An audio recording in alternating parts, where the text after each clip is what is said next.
All right. Hello, everybody. Welcome to Gehenna Gaming. I believe we're all set up now. This is the awkward part of the stream where I make sure that the audio and the visual is working perfectly. Okay, excellent. Welcome to Gehenna Gaming. I am Marchosius. We have a wonderful guest with us today, Brother Wesley. Hello. Pretty well. How are you?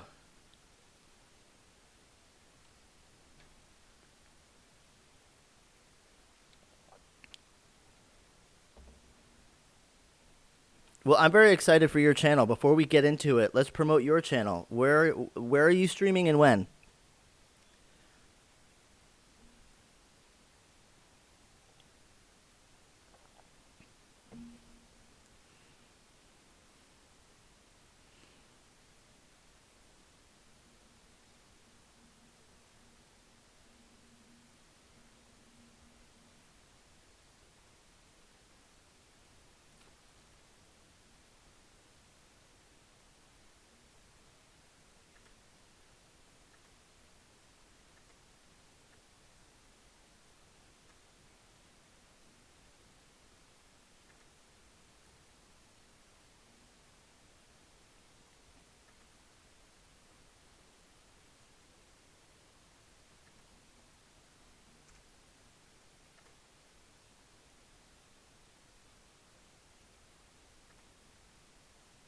But right now I'm here. I'm here on Gehenna Gaming, getting ready to build a character for this KULT Divinity Lost game.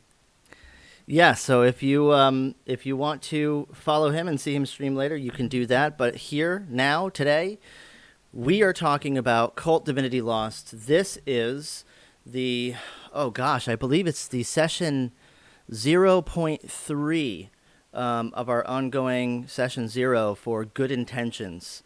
Our very first actual play for KULT Divinity Lost. Many roads are paved with good intentions. And during this campaign, we are going to discover exactly where KULT Divinity Lost is going to lead us. So, before we get into it, I want to make sure that you know where you can find us online. GehennaGaming.com. Follow us on Twitter at Gehenna Gaming. On Facebook, Gehenna Games. We have a Patreon, so you could look for us there. Thank you to all of our patrons. We wouldn't be able to do all this free content without all of your support. So it's hugely. I have a lot of gratitude, and it means a lot to me, and it means a lot to all of us. Okay, so let's get into character creation. We had a first intro where we talked to all of you. We have Wes here, and you picked an archetype. The way that we're going to do this here is I'm going to have everybody be a sleeper, but it's going to be based on an archetype. What that basically means is that there are some limitations as a sleeper that you have that you don't have with an archetype, meaning the world is as you see it. There is no illusion. Everything is the way it is. Your past is completely obscured by flawed memories. You are a person who doesn't really like to think about the future so much, and you try not to think too deeply about things as far as existence, because if you do, the truth might come out. Yep. So, mechanics-wise, there's a couple limitations, like you don't get any advantages, unfortunately, yet. Those are things that you gain through the campaign. So, what did you pick, Wes, for your archetype? I went ahead and did something out of character. I typically am a face character, but I wanted to be a little bit more of an intellectual guy, and so but also a bit hard-nosed. So I went with the detective, the cigarette-smoking, gumshoe detective. Excellent. The cigarette-smoking gumshoe detective. That is fantastic. I love it. So that is one of my favorite archetypes. Probably because I am a huge fan of True Detective, and I feel like there's a little bit of that in this game. So you're a detective. All right. Yes. Let's do it this way. Let's start with kind of I don't want to call it boring stuff, but let's start with getting your character sheet all set up. and then we'll Yeah. start diving into who this character is on the inside, and we'll kind of discuss what that means and where we can go with it. You've probably have already been thinking about what you want to do with this character, but I got to warn you. So far, with a couple of our players, I had to kind of make the executive decision to not let them go too off the wall into the supernatural. So, just as a warning, if you have anything that you were thinking you want to do supernaturally, again, your character's a sleeper, so unfortunately, that's going to be a no-go. Oh, that was quite the opposite of what I was thinking. I think as we talked in the group chat, I had a 4-page backstory that I have trimmed down to 2.5 pages, and it's mostly very realistic stuff. And it's like, Excellent. I got dark with this. I'm But glad not that supernatural. I'm glad that you got dark with it. I'm glad that you kind of keyed into a depressing place in your brain to filter through this character, because the world of KULT, for those who are not fully aware, it's a dark place. It's a place of sadness. It's a place of depression. It rains a lot more in this reality. And it's going to be a little confusing for those who have played Vampire the Masquerade. They call the reality in which we sit Elysium. Let's just kind of keep those terms to the aside. As far as your disadvantages, you're going to have to pick 2. Okay, so this could be the character's personal failings, negative personality traits, some adverse conditions, external threats in the form of individuals or institutions. Now, again, if there's any supernatural creatures or supernatural powers, we're gonna leave that alone. Yeah, for sure. Let's see here. I'm looking at here, and we're talking about disadvantages. Correct. You get to pick 2.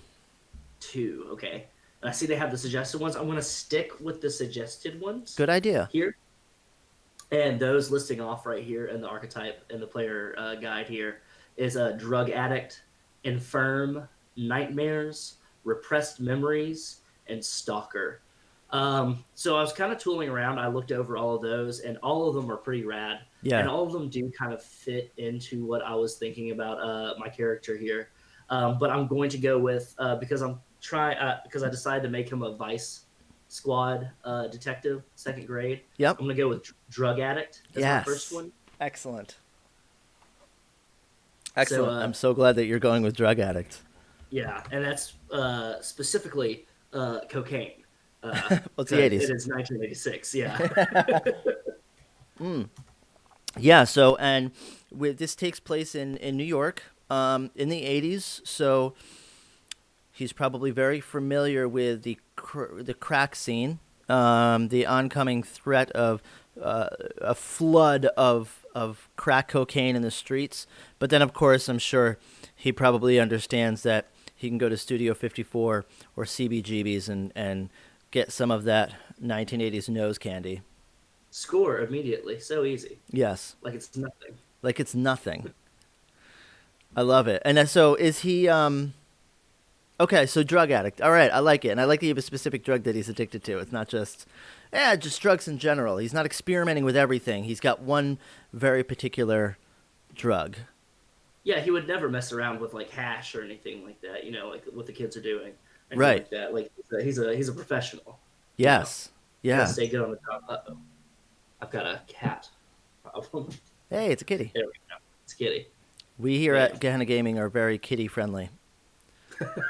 I'm seeing. Yeah. So I went with drug addict first. Great. Okay. So what about your second?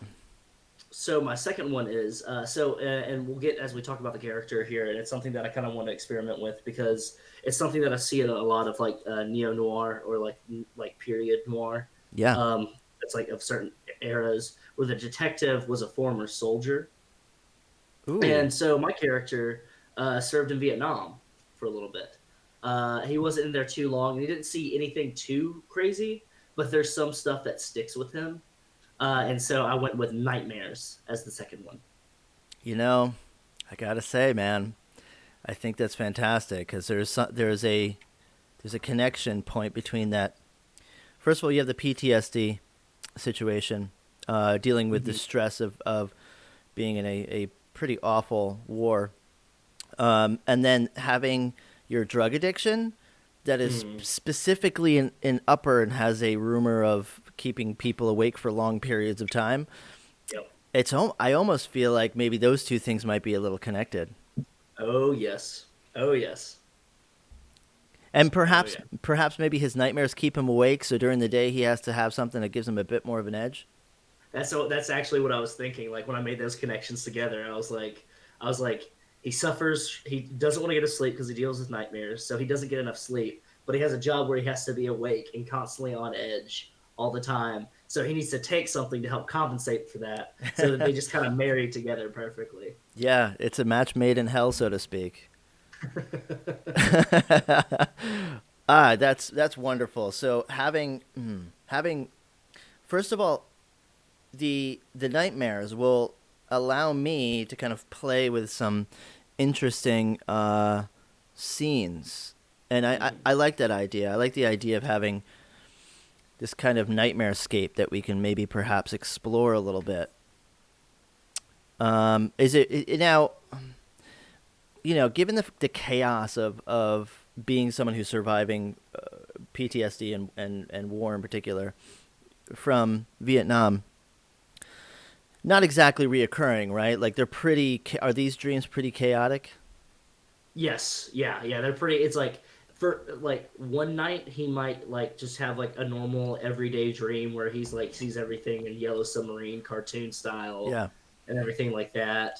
And then the next day he might have one of these Vietnam nightmares. So it's erratic. So he doesn't know, like, so that's why he's always worried about going to sleep, because he doesn't know that it's like it adheres to a strict schedule. And like sometimes he might be having a dream, and then all of a sudden traps start popping off. Bamboo traps start popping off. He starts seeing some things that are like, I like this imagery, and it's something that I saw, and I can't remember exactly what I saw in it. Oh, it was The Ritual, the Netflix movie. Yeah. Where all the buddies go backpacking in Sweden. Yeah. And that the image that sticks with me is towards the end. The main character is going through the woods, and there's this whole wooded area, but you see the lights, the fluorescent lights and the aisles from his recurring trauma, like his recurring nightmare of something that happened earlier in his life that like is sticking with him. And so it's that melding of like forestry. Like I like the idea of like him having a dream where he's walking down the street and everything's good and he smells hot dogs in the air, and all of a sudden he sees like a tangle of bodies in a tree, but the tree's not there. It should be a traffic light. It's like that kind of idea of like where something, you're in one area but something out of place is there, and that unsettlingness of it. Yeah, almost like a car backfiring could trigger, an episode of hearing gunshots, or, seeing the way that the trees interact in the background might remind you of being in the forest at night, in the jungle, Yeah, with most definitely. the enemy creeping around you at any point. I like that idea. This is cool. It also is very in line with the movie that is, I'm gonna say, influenced Cult quite a bit, called Jacob's Ladder. I love Jacob's Ladder so much. Yeah, So that's a lot of my main inspiration. Beautiful. Okay, so let's talk about attributes. Okay, so you've got two attributes, or two categories of attributes. You've got what I call the big three. I think there's a Gnostic term that they use for these three. I can't remember off the top of my head. But ultimately, it's fortitude, which is physical resistance and pain threshold, reflexes, obviously your quickness and physical instinct, and willpower, composure and mental resistance through trauma. Yeah. So you have a +2, a +1, and a +0 that you can add to any one of those. Okay, let's see here. I'm gonna go ahead and go with +2 to fortitude. +2 to fortitude. Mm-hmm. Great. Okay, so he's I mean, that makes sense. He's ex-military, and he's also taking cocaine on a regular basis. Yeah. So his pain threshold is pretty high. And he deals with Russian mobsters that own human trafficking rings sometimes. So he's got to be able to look a little bit tougher. Yeah. So he's Vice too. So he probably Yeah. has gotten in a couple of street fights. Yeah, roughed up some strip club owners or something like that. You know what normal Vice guys do. Yep. Yep. Just a regular everyday life of a Vice a police officer. Yeah. Is he undercover? He is not undercover. Cool. So he has CIs and stuff. So I like the idea of him being like he's leaned so into the job that he's like he wears the badge on the chain over his like multicolored Oh yeah. tie So with his pompous. pastel suits. Very pompous. He wears like the yellow lensed glasses and everything. Like he looks like he would fit into that world of like he looked like I want the idea of like a porn producer but a detective. Like Yeah. combined Yeah. he smells like cologne. He's got like the rings and like the gold chain bracelets, but he wears that badge, that shield over his chest. It's like you might want to touch me, you might want to fuck with me, but you can't because of this guy right here. Yeah, it's almost like he's because he's been in that world for so long, and we'll talk a little bit more about this. I'm taking us off course, but Yeah. he's been in this world so long that he's taken these kind of power attributes or these kind of power signals that are in the underworld, and perhaps maybe taking advantage of his seat of power. Maybe a couple of girls come by that maybe he might kind of look away at some of the criminal activity that they have if they hang out for a little bit longer, or maybe he has actual friends who are criminals, hardcore criminals, and he just likes the cut of their jib, and they're helping him, get set up with whatever drugs he needs. So he kind of lets them do their thing, and so is he like a little corrupt in that kind of way? A little bit, yeah. Like he'll like he's always like willing to like to make the bust and like make the case and everything like that. Mm-hmm. But he will like cut deals with people for a little bit of like it's like, oh, this kilo right here won't go missing, will it? And I might be able to shave off some time off of your sentence or something like that. I might be able to talk to the judge for you or something like that. Okay, so Or he's not totally dirty then. he's not totally dirty. No, he will make the arrest, but like he's willing to scratch somebody's back that helps him out. To where like, oh, you'll only get a minor offense. Like I'm only going to arrest you under minor charges if you help me like snag this big fish. So he plays the game. Yeah, very, very much so. yeah. Okay, let's go to the active attributes. We talked about the passive attributes. Now let's talk about the actives. We have charisma, coolness, intuition, perception, reason, violence, and soul.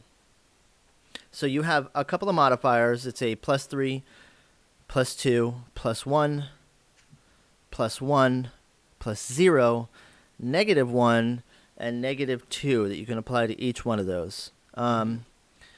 So, we've been kind of with each one of these covering which of these attributes kind of are more appropriate, and I feel like I need to tense that the way that your character is important. With this game, it's easy to kind of go, oh, should I like min-max? But there's really no need to do that. You don't gain anything from doing that. It's not that I'm looking down at anyone who does that kind of play. I'm just saying that, if you have someone who is a cop, for example, right, he's probably not that superstitious, so his soul probably wouldn't be very high. But if you have someone who's, say, like a psychic or likes to, or whatever, into crystal healing, like they might have a higher soul.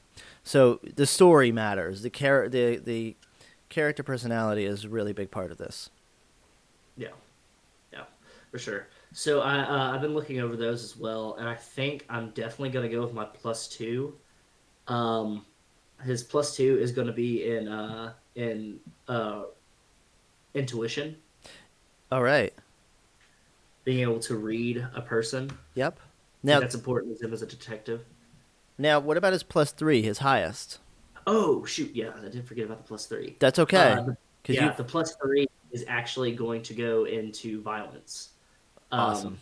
Because he's got a lot of experience with it, but he's also got a lot of stuff to deep-seated anger that helps fuel that. So yeah, so +3 and then +2 in intuition. And then next, I was looking at the +1s here, and it just makes sense for a cop here for the 2 +1s to have reasoning, investigate, be +1, Yep. and then perception +1 to observe a situation here. That makes sense. And violence being at the top, so perhaps he's punched first and asked questions later. Exactly. Yeah, I'm going to deal with roughing up the guys first before I check for clues. Yeah, absolutely.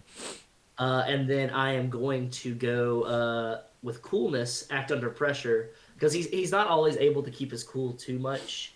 But actually, let's go with the +0 first. Charisma, influence others. You'd think that he has a lot of charisma, but he doesn't. It's just very baseline. Yeah. Because like he might have charisma with like some people, but other types of people he might not. Like it might work well with cops or with like criminals, but like with regular everyday people, probably no charisma whatsoever. So he probably comes off either intimidating or a bit of a criminal himself if you're not really foreseeing the badge. Yeah, exactly. Or if he like covers it up with the tie or something like that. Yeah. So you don't see it. Like he's got like, okay, you're like, okay, who's this piece of shit? Yeah. Immediately. That smells like any of your popular aftershaves. What would be popular in the 80s? I don't know what popular cologne. What was that thing that Macaulay Culkin used in Home Alone? Because I know that's a Was it? Because this is actually very important that he smells like this. Sauvage Brute. I think I'm butchering that. No, here we go. Even better. Fabergé Brut? Fabergé Brute, yeah. But here's even better. Guy Laroche, Dracar Noir. Oh my God, that's the one. Yeah, that's the one. Dracar Noir. Yep. And I almost feel like he's looking at it and it's like, well, it's got the word guy in front of it. Yeah. And he's watched too many detective movies, and so he's like, noir too. Oh yeah, no, it's perfect. I'm actually gonna type that right now. And that's like the I know this one. Oof, this one this one is definitely the cologne of choice for those men who like to over cologne themselves and like the smell of their own farts.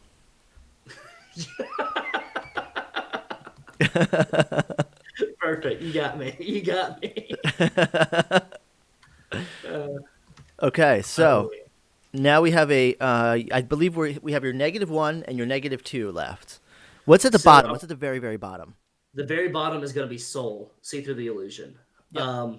It's -2 because he sees things how they are, and like he's always looking for the details, but he's always looking for specific details. He wouldn't know to look for supernatural stuff.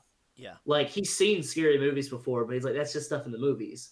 Like the real monsters are in real life here and like in the real world. There's no guy with scissor hands or anything like that around the corner. There's no Jason. There's no Freddy. It's all baseline. It's your brother. It's your sister. It's you yourself is the monster. So yeah, he's not. He's gonna have a -2 to see through the illusion. Yeah, and perhaps maybe the only time he even comes close to seeing through the illusion will be maybe when he's sleeping or in his dreams. But when he wakes up, he goes, fucking dreams again. Yeah, exactly. And then my coolness, act under pressure, is going to be a -1 because he is a bit of a hothead. Yeah. Yeah. And for my +1s and +0 for the 3 passive traits, I put +0 in willpower, keep it together, and then +1 in reflexes to avoid harm. Great. Well. Great. Okay, so you hinted at what he we've got all his attributes out. I mean that's going to be the basis for a lot of your rolls. So reminder, it's you're going to be doing the rolling. I as a GM don't have any dice, so you have more agency over this game than you think on a lot of other games. But let's talk about what he looks like. Now, you hinted at kind of his clothes. I want to hear a little bit more about that. So imagine very much if you've seen the 1980s version, not the movie with Colin Farrell and Jamie Foxx, but Miami Vice. Yep. Imagine that, but not the rolled up sleeves. and no socks that like Don Johnson, but think of like what is it? It's Rico and Tubbs, right? Yeah, Tubbs. Yeah. Imagine that with like the pastel suit, like a pastel navy, or not a pastel, a blue, or a pastel pink suit. Like I said, rings on his finger, like a gold chain bracelet, um, and like a floral shirt.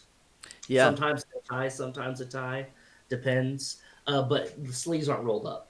He's very professional with how he looks, and he picks it perfectly. That he's got the cufflinks, all this stuff like that. If he wears a tie, he's got a tie clip, that kind of thing. He likes Very much into accessorizing.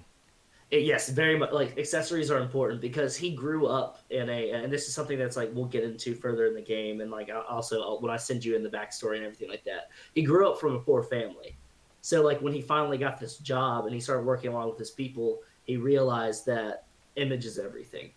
That Yeah. like people are not going to take you seriously if you look like a dude in a khaki suit, like just like wearing like khaki suit with your fucking loafers and your red tie with your white shirt. Like nobody's gonna take you seriously, especially when you're working vice.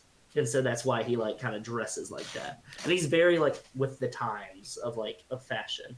So yeah, he's got a lot of bright colors, and so it's almost like he's peacocking in a kind of way, Yeah. where he's got his bright gold as like a bright gold watch as a status symbol, rings on his finger, the gold chains, um, the various jewelry and flashy clothes. So he kind of sticks out in a crowd, especially walking, down a downtown street with a lot of yuppies and hipsters, and this Mm-hmm. guy kind of pops in that crowd, and fits within that kind of drug dealer subculture.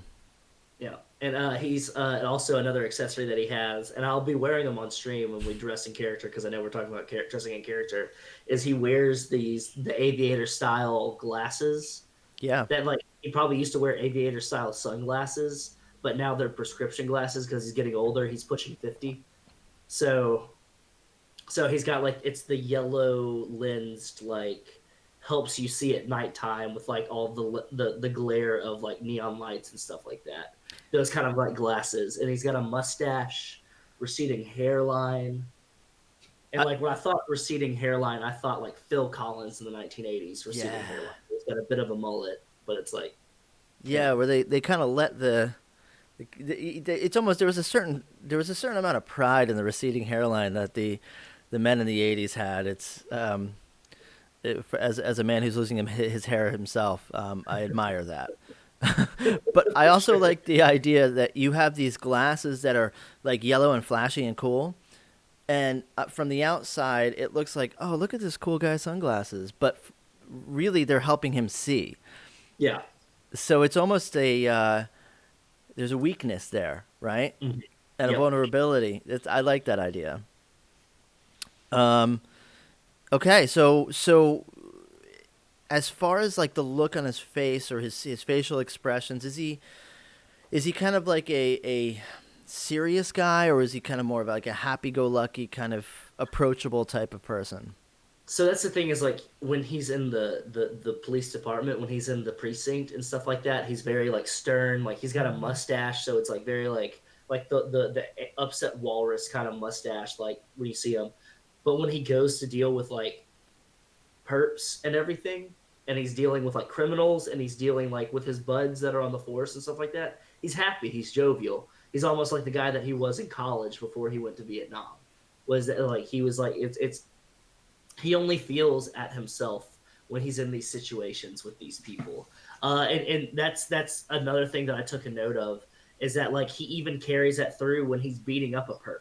When he's roughing him up for information, he's got a smile on his face, which is it's kind of unsettling because like he feels his most perfect self in those moments.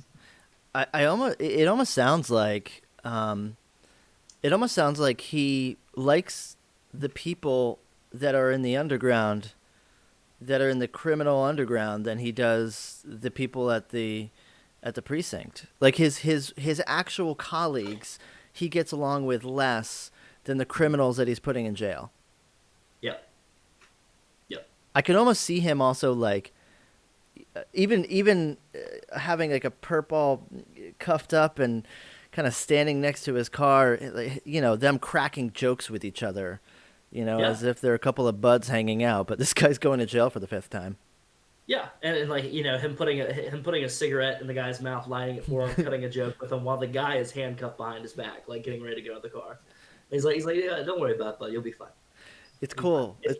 It's cool. It's like you have these criminals that have been put into jail by him, and the opposite of Batman. Everyone in jail that Batman has put away hates him, but maybe there's like a bit of a camaraderie. Like, he's just doing his job. They don't like him or respect him so much as they kind of understand him a little more. Yeah, and he never busts. He never busts like narcotics guys. He's not on the narcotics squad, so Yeah. the drug guys don't hate him, and he's not doing homicide either. So like average criminals don't hate him because he's not like putting him away for life or anything like that. He's just busting guys that are doing illegal snuff films and things like that. Oh, You okay. know, So the that's real dirt bags. yeah. Wow. So okay, this was my misunderstanding. I thought he was just putting away drug dealers, but he's not. He's like sex trafficking and Mm-hmm. snuff films and Mm-hmm. Illegal prostitution. porn shots that don't have permits. Prostitution, human trafficking, snuff films. Yeah, all that good stuff that Vice covers. So the pimps don't like him very much. The pimps don't like him. That's the thing. The pimps don't like him. Drug dealers, they're just fine with him. He doesn't fuck with their shit. He gets a lot of his information. A lot of his CIs are drug dealers. It's the pimps and the Russian mob guys that deal women that do not like him at all. Interesting. Interesting. Yeah, that's very cool. Hey, so he spends a lot of time working Broadway then. Yes, yes. Broadway, Red Light District, all those places. Yeah. Might hop on over to Red Hook. Oh, definitely. And there's a this is an interesting time too because there's a bit of a shift, not so dramatic as we saw in the '90s with the improvement of New York, but especially the downtown area. But the '80s Yeah. had a very, and especially for this game, I'm going to probably pump it up to 11 a little bit, where New York feels very, very dangerous, and especially what is the touristed areas now in downtown, especially in the Broadway area, was kind of this sleazy area. There were maybe two buildings that were a little safer, and all the rest of them were porno theaters and strip clubs and prostitutes walking around the streets and pimps angry at your poor fellow for Yeah. arresting them and their girls for the umpteenth time. Hmm. So okay, that reminds me. I don't know this guy's name. Yeah, so I went with I wanted to think of a name that was very like he seems like an average guy. Like so his name isn't representative of what he looks like flashy on the outside, but what it represents on the inside. So I picked one of the most boring names I could think of, and that was Detective Second Grade Vice Squad Vernon Fitzgerald. Fitzy to his friends, but he's Vernon Fitzgerald. Vernon Fitzgerald. Does he go by Vern or does he go by a different name? You can call him whatever the hell you like to call him. You can call him Vern. You can call him Fitzy. I know a lot of the boys in the squad call him Fitzy. I like that. Fitzgerald. You can call him Vernon. Just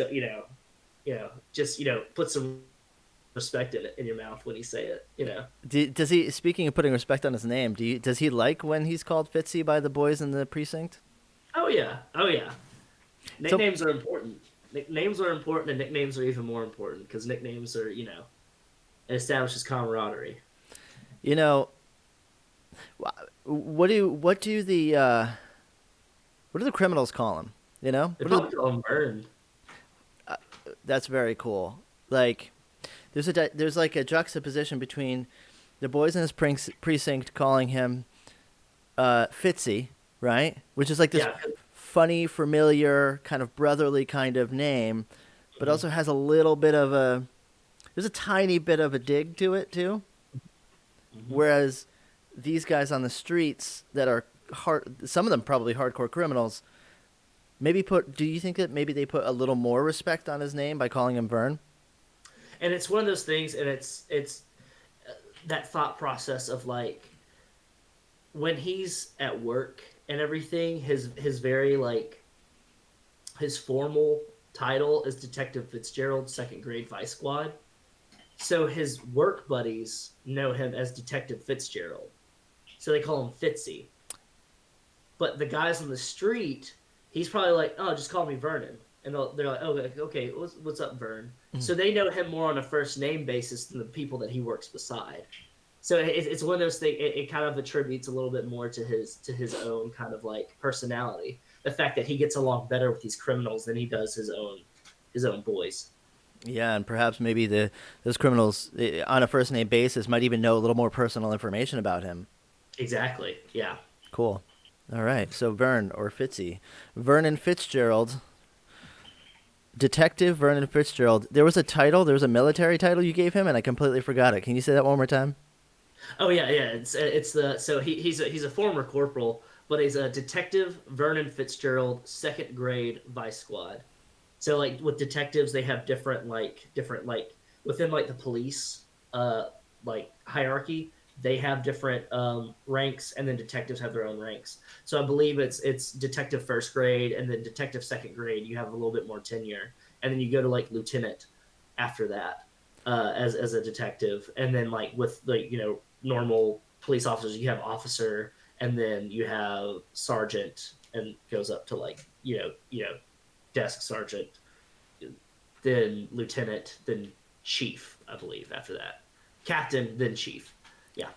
So maybe like,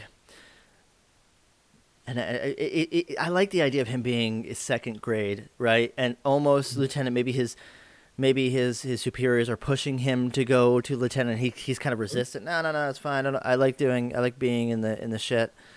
Yeah. Yeah. Like why would he go lieutenant? Because then you're stuck behind a desk. Right. Then you're the one that's doing press talks and stuff like that. You're the one that has to talk to these people's families afterwards, and he doesn't like that. It's too messy. It's Yeah. too messy. He wants it to keep it clean, Plus, and which is say boots on the ground. it's harder to get drugs that way. Exactly. Yeah. So, let's move on. We have distraction with sleepers. Sleepers have a way of distracting themselves from the bizarre, distracting themselves from the existential dread that may perhaps awaken them to the illusion. Now, there's a list of suggested distractions on the sleeper archetype. If you want to take a look at those, I don't know if you have had a chance to think about what that means, but a couple of ideas that they give you are things like exercise and fitness, fashion, interior decorating, pornography, reality television, shopping. Now, some of these are harder to apply to the 80s. Things like discussion forums, obviously, wouldn't really fit. But really what this does, it enables them to distract themselves from the world and remain asleep.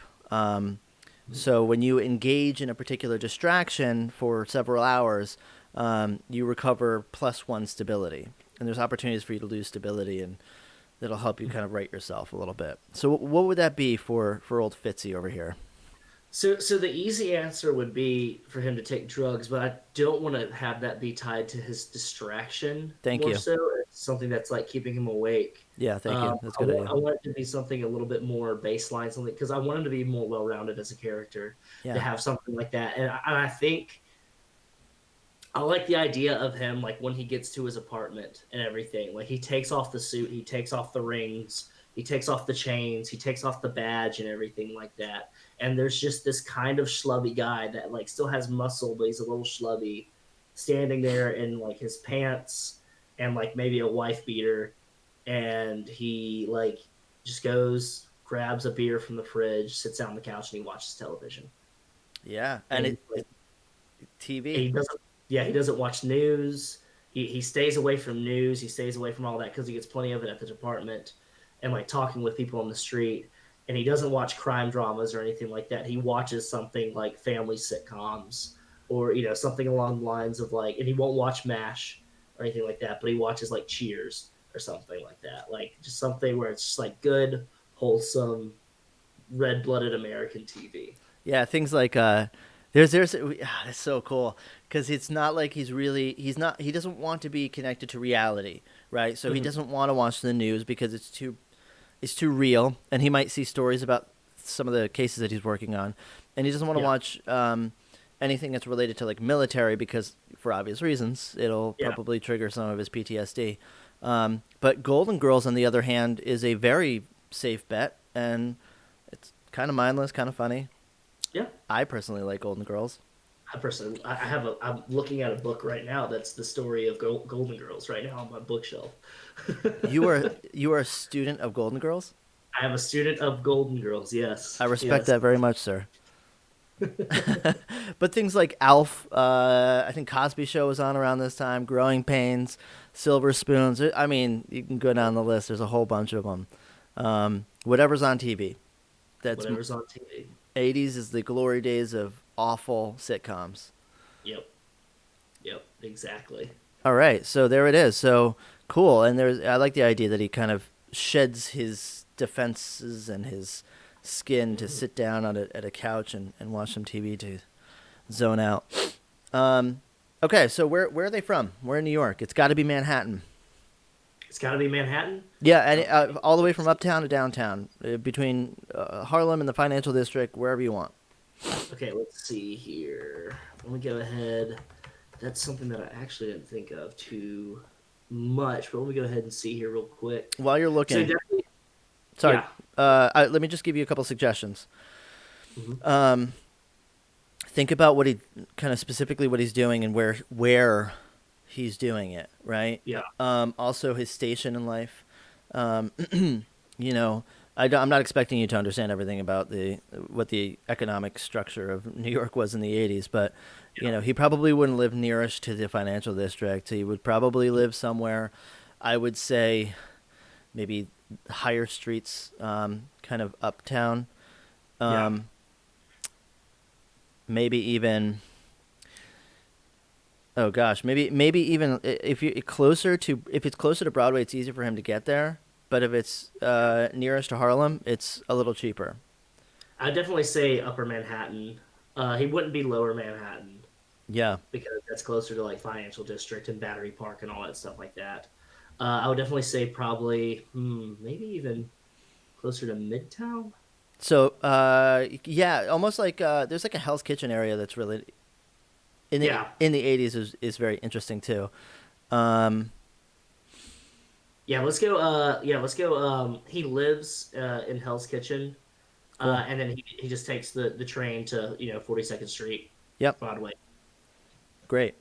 All right. So that's going to be important for our first session. We'll talk about that in a second. But just keep that in your mind of where he lives. Think about specifically where he lives. If you want to even get down to like he lives on this street and this is the apartment that he lives in, I'm going to be relying on you to describe that place at some point in the game if we get to your place of residence. Yeah. So build that out in your mind's eye as you will. So, okay, it's also going to matter too because you're going to be traveling to a very specific place for our first session, and how you get there is going to kind of matter and make an impact. Yeah. All right, so let's talk about relations. Now, the book describes a way of relating to your other players. I am a totalitarian GM for this session, unfortunately. No one knows each other before the meeting. So there will be some relation between you through the game, but this game is going to focus on a few things like survival, coping with loss, connecting with other people through the way that you cope with that kind of loss, and finding a camaraderie between those who are in need of emotional support. And whatever that means, I could go into very weird, dark places. It can go into very positive places. It's kind of up to the organic flow of the group. But this is going to help me build out the world a little bit more with NPCs. I'm gonna give you 3. Okay. Okay. And they could be people or they could be pets. But you have a 0, a +1, and a +2. 0 is neutral, right? This applies to most relations. These are acquaintances, friends, coworkers, people you don't really have a lot in common with, but maybe you see a lot. Then you have a +1, which is meaningful relation. Those are close friends, family members, romantic interests, beloved pets, personal mentor, gurus. I don't imagine this guy is a guru. And then there's a +2, which is vital. Those are passionate lovers, your own children, spouses, the only friend you have left in the world, your true love, even an obsession, or someone you see as a soulmate. Got it. And they have to be alive, correct? They do have to be alive. Interesting. Okay, cool. So I'm gonna go with +0. +0 is a confidant, a workplace confidant though. Yeah. And it's a guy on a fellow Vice Squad. His name is Detective. So I'm typing along as well. Detective Arnold. Go through all that stuff like that. Garrison. Did you come up with a first and last name on the fly? Yes. Good for you. Arnold Garrison. Yep. Detective Arnold Garrison. He's also in the Vice Squad, but he's a little bit younger. He's probably about half the age of Vernon. So maybe he shadowed Vernon when he first came on the force. Yeah. And so +0, like he's not a close friend or anything like that, but Vernon sees him as like a pet project almost. Cool. Ooh. And maybe even almost trying to kind of craft him in his own image. I'm assuming that that our detective Fitzy Vern doesn't have any kids, right?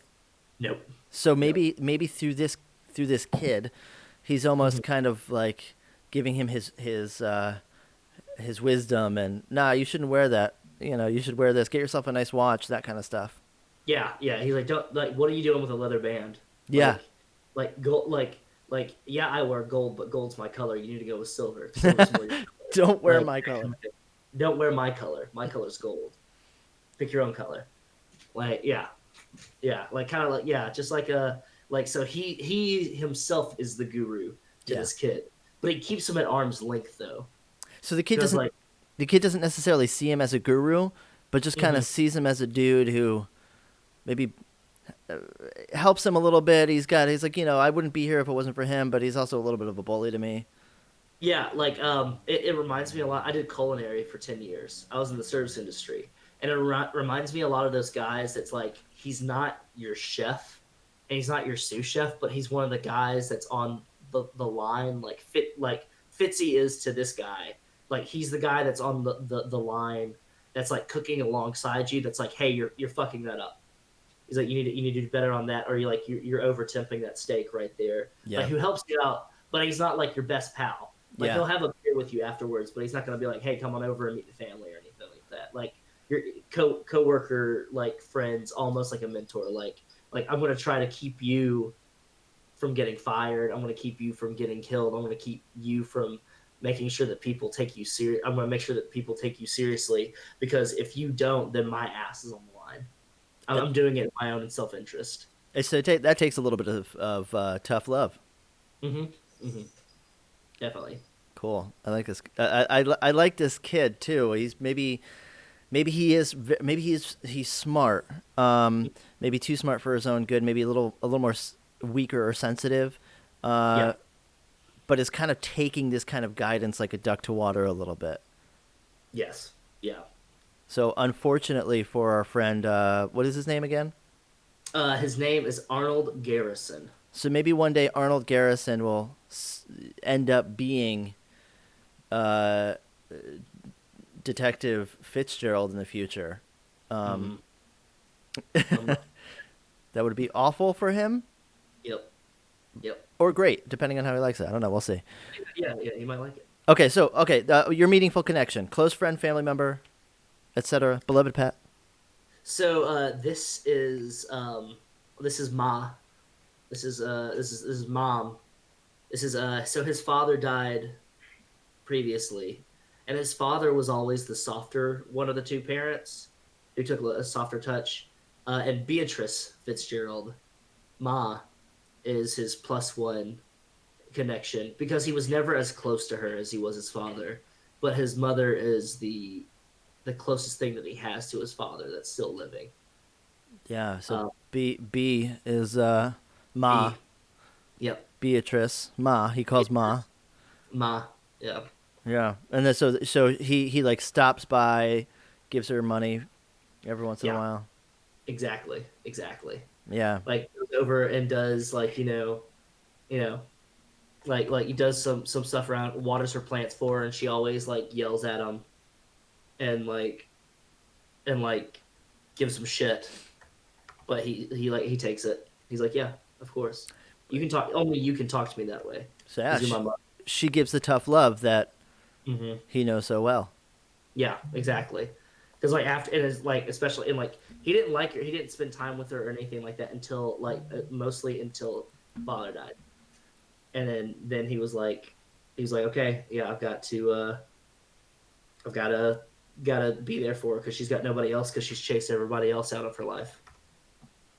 Wow. Yeah. So it kind of gives him a reason to live, but also her a reason to keep going too. And Yep. she's getting older, much older. She is needing some help. So he's there to take care of his mom. Does he live with her or no? No, he does not live with her. Okay. That was one of the main things because I have it in his backstory that he went to college out of state Yep. to Maine, and then he got drafted to Vietnam, and then when he came back, he came Yeah. came home with her. So okay. So that's Ma. Excellent. Now, as far as your vital connection, who would Mhm. that be? So I wanted to have kind of like a mirror image, a flip side, two sides of the same coin. It got the gears going because I did think about like his closest connection in life, and so this is a guy that he probably actually views as his son, but it's not his son at all. So Arnold is like his work son that like he's got to take care of, and this kid is his like his go to. Like I like he's young, he's about 18 years old, and this is the guy that like if he catches him doing anything illegal, he's like, hey, you cut that shit out, like because like this kid probably doesn't have his dad or he probably doesn't have any parents around at all. So like he Like a runs kid. into We're talking like a kid. like 18 years old, 19 years old, Like like a around street that kid. time, street kid that he's just like, hey, fucking, clean up your act and stuff like that. Like he'll leave him like care packages and stuff, or he'll give him money. Like he'll pull out the money clip and be like, there's 20, 40, there's $60. Don't spend that on drugs. Get out of here. Like he'll buy you some new shoes or something. So maybe Um, maybe this kid's in a gang. yeah, could be. Yeah. And I'm gonna call him Manny. Manny. Yep, Huh. You know, Vasquez. Manny Vasquez. You're you're Hmm. you're making my gears turn a little bit here, and there's some really cool things that I can do with this NPC. Um, Good, good. I like this. I like this. He's a street kid. He's 18 years old. Manny Vasquez. He lives in Spanish Harlem, right? Hmm. He's Yep. he's in a gang, and this guy sees him every once in a while. Hmm. But he makes sure to be like, keep your nose clean. Here's some extra scratch. How's your mom? How's your family? Yeah, Or yeah. whatever. You take. Like, are you taking care of yourself? Yeah. You're not getting. Are you keeping yourself clean? You're not fucking around with anybody. And like I think he's actually kind of like supportive of like even though like a lot of and that's something that like always interested me is that like a lot of people have viewed like gangs as like something that's wholly negative. And like from a lot of the reading that I've done and research I've done and like people that I've talked to in my own life, like there are some positives to that is that like they have a family that like they have a support system to lean on. Now the support system like commits vandalism and Right. acts of violence and stuff like that. But like this kid who probably never had a brother or sister or had too many brothers and sisters that he couldn't relate to has found this like group of guys that like he's like, hey, you make sure that they take care of you. You make sure you take care of them, okay? And like like I'd like to think that like Vernon is actually kind of supportive of it, even though because like gang squad isn't his detail. That's not part of his job. Yeah, he doesn't Like care. He doesn't care about all that, and maybe it reminds him of being in the military. exactly, yeah. Like he had his own platoon and everything like that he had to like go and take care of. And So at a certain point, I mean, it kind of operates like that, right? I mean, the streets are dangerous. It might as well be the jungle. The yep. And you need to have your boys that have your back. hmm And Constantly, you have your uniform on. You've got your colors. You got your uniform. yeah, There's a hierarchy with who's the top dog, and everybody listens to him. Everybody watches his back, and he makes sure that they're taken care of. yeah. Maybe this kid's in like something like the Latin Kings or something. So it's a pretty wide. So I guess that's probably a question I have. Is it a hyper local gang, or is it kind of one of those widespread kind of larger gangs? I would say probably a hyper local gang. Yeah, I probably like, and that's probably one of the things that Vernon probably told him is like, hey, don't, like if you're gonna get like before he probably ran in with this gang, like when he was just a street kid on his own. Like Vernon's like, if you do end up that, because a lot of kids in your position do end up that, don't get to one of those like widespread ones, the big ones, yeah, because those are nothing but trouble. That's yeah. how you get on the watch list, and that's how you serve life in prison. And Because that's like, if you're probably where he saw a lot of like the human trafficking and some of the more Mhm. violent yeah, crimes. yeah, Cool. Yeah, I like this guy. These are great NPCs, and it's gonna, and I'm grabbing NPCs from all of you, right? You guys are all yeah. gonna have through. I'm integrating them into the world, along with the other NPCs that exist in this place. Um, Now I want to integrate this character, Vern. I want to integrate Vern into the story. Yeah. The characters have all lost somebody important to them, whether it be a family member, a lover, a client, an assignment, someone close to you that you've been speaking with, and kind of, you know, letting some stuff off their chest. Has suggested a monthly group therapy meeting at a local elementary school called Friends of Forgotten. Other people who are coping with survivors guilt get together and meet to talk about their problems, find solidarity, and maybe this is exactly what Vern needs to get better and move on, like everybody wants him to do. Maybe Ma has suggested this because she sees in her son that he's having a hard time letting go of this missing person. Now, or somebody else, I don't know. But firstly, who is that person that's missing? So it's somebody that he lost, and it is his former high school sweetheart and college sweetheart before he drafted into the war, and that is a let's see, let me get her full name here real quick. Elaine Dietrich. Elaine Dietrich. Okay. Yeah. And so they were very much together when like in high school, like growing up together from the same neighborhood and everything like that, went to college with each other. He went off to war, and it's that same old story where they kept on sending letters back and forth, and then one day her letters stopped. And then he came back and realized that she had moved away from the neighborhood. She's living in Lower Manhattan, and she apparently had a new boyfriend. So, Um, so I like that. It's sort of like he's got this girl that is. It's the girl that got away, yeah, right? yeah. Did he keep? So he did he keep in contact with this girl? Yep. Yeah, he like tried to keep in contact with her, but it was more of like a he did kind of like a and it's not exactly like stalking because he didn't like follow around everything like that, but it's more like a guardian angel kind of thing where like he would stop by and make sure everything's okay at her place on his way home or something. Like he would take the long way around, go down to the lower Manhattan, go to the the bottom of the island, out of his way. Maybe he would see her walking to her apartment and not exactly let her know that he's there, but watch her kind of Mm-hmm. walk safely. He's thinking he's doing the guardian angel thing, but if she were Yeah, to find out, she would be like, "This guy is definitely stalking me." yeah, exactly. And like probably like he wouldn't like send letters to her directly or anything like that, but he'd send letters to his mother and Yeah. be like, "Hey, see her, let her know." So And maybe. and Sorry. Go. Well, yeah, yeah, and I'd like to think that like B Ma and like Elaine's mom are probably close friends still. because they both live in the neighborhood. So he's like, he'd pass along a letter or something to her.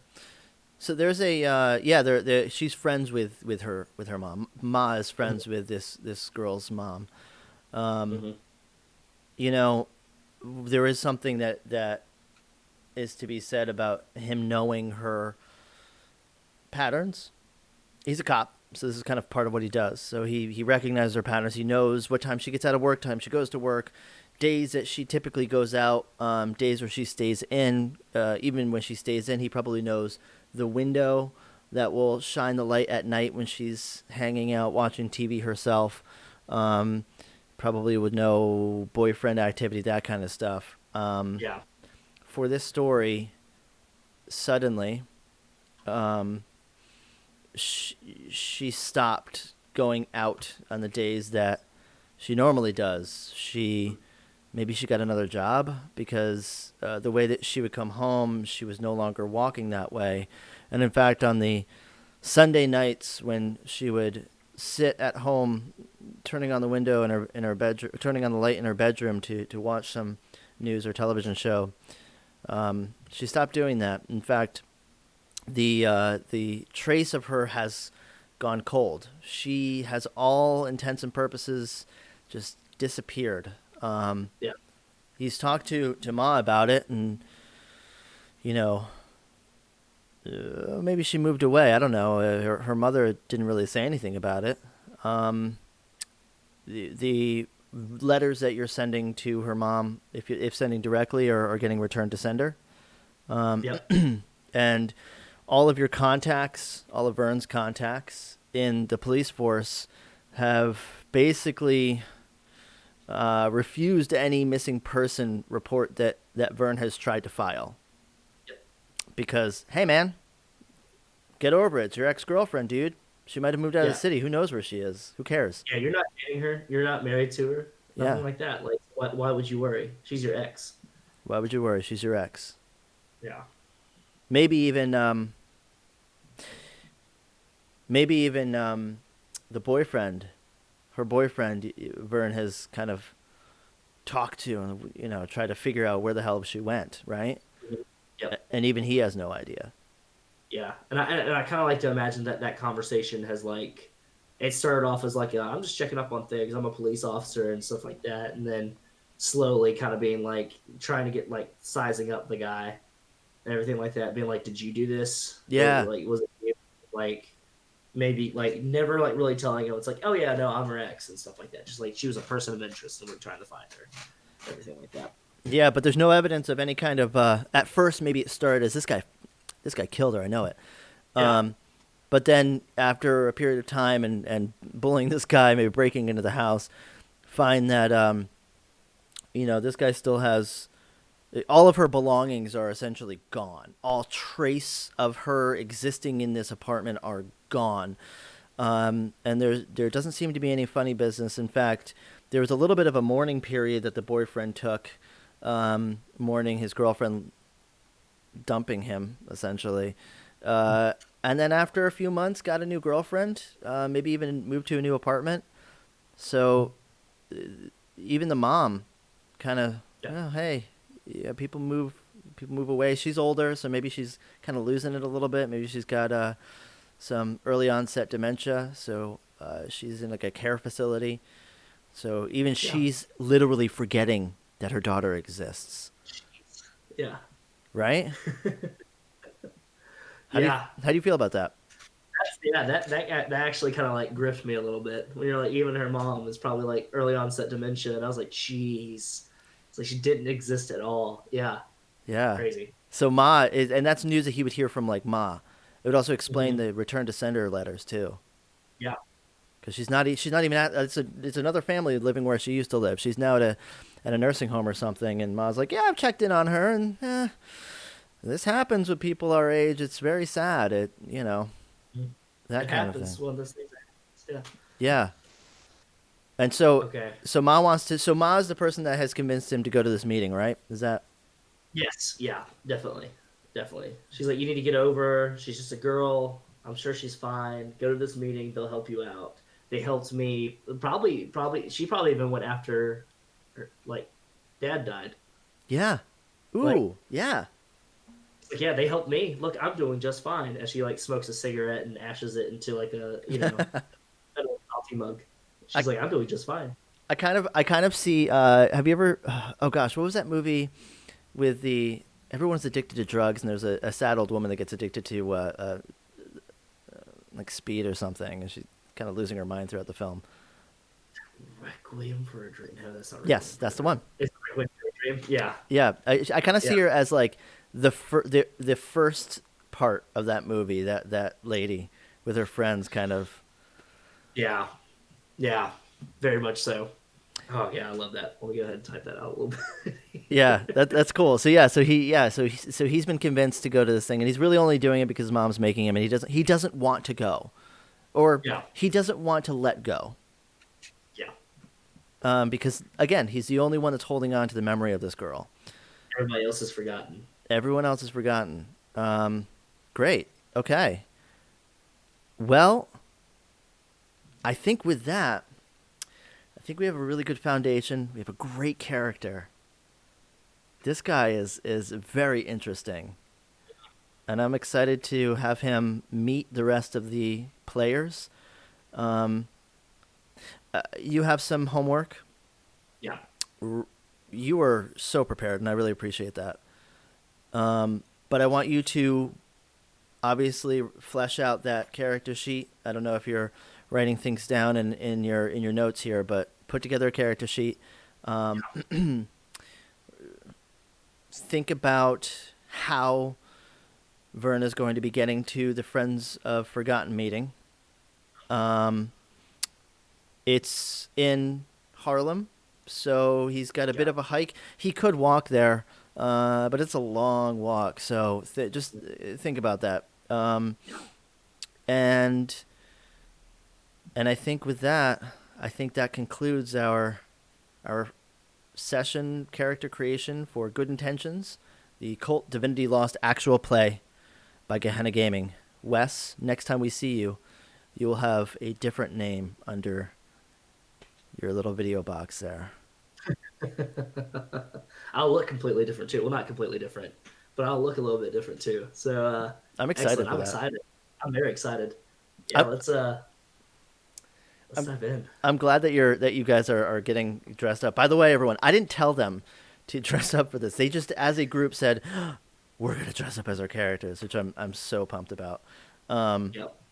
Unfortunately, I don't think I can. I don't know what a GM would dress in out for KULT Divinity Lost outside of a gimp mask, but I mean, you could wear some kind of. You find yourself a collar. You probably have some friends up there in yeah, New England. Yourself a nice little a bishop's collar or something like that. Just yeah, nice priestly vestments. go full Raiment. priest mode. Full priest mode, but just a little thing, a little bit off of it. Instead of a cross, it's it's an ankh or something like that. I I'm like the sure way you you got plenty of think. them. Yeah, probably somewhere over here. I like the way you think, sir. And everybody, thank you so much for joining us. Our next session will not be next week. Our next session is going to be in 2 weeks, because next week we are going to be at PAX East, where we are running Call of Cthulhu and Vampire the Masquerade 5th edition. We are coming with an army of other GMs and players who are going to help man the promo table. So if you are going to be at PAX, please come and say hi.